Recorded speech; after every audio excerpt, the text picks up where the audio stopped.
మా walkers club association నుంచి మేము తీవ్ర సంతాపం తెలియజేస్తున్నాము. ఎవరైతే మన టూరిస్టులు కాశ్మీర్కి వెళ్ళి అక్కడ పాకిస్తాన్ వాళ్ళ చేతిలో మృతి చెందారో, ఈ పాకిస్తాన్ కుక్కలు ఎవరైతే ఈ మతం పేరు మీద ఈ దమనకాండని షురూ చేశారో, మన ఆర్మీకి, మన మోడీ గారికి, మన ప్రభుత్వాలందరికీ రిక్వెస్ట్ చేయడం ఏమనగా అందరూ తీవ్రంగా ఖండించి ఇట్లాంటి మళ్ళీ జరగకుండా చాలా స్ట్రిక్ట్ యాక్షన్ తీసుకోవాలని మా ఈసీఎల్ వాకర్స్ క్లబ్ నుంచి మేమందరము కోరుకుంటున్నాము.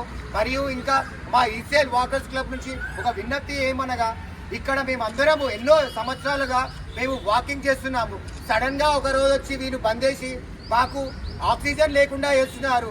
దయచేసి మీరు అందరూ మాకు ఆక్సిజన్ ప్రొవైడ్ చేసి అందరూ హెల్తీగా ఉండడానికి మాకు వాకింగ్ ట్రాక్ కలిగించాలని మేము మా వాకర్ సభ్యులందరము రిక్వెస్ట్ చేస్తున్నాము. ఈ సందర్భంగా అందరికీ రిక్వెస్ట్ చేస్తున్నాము.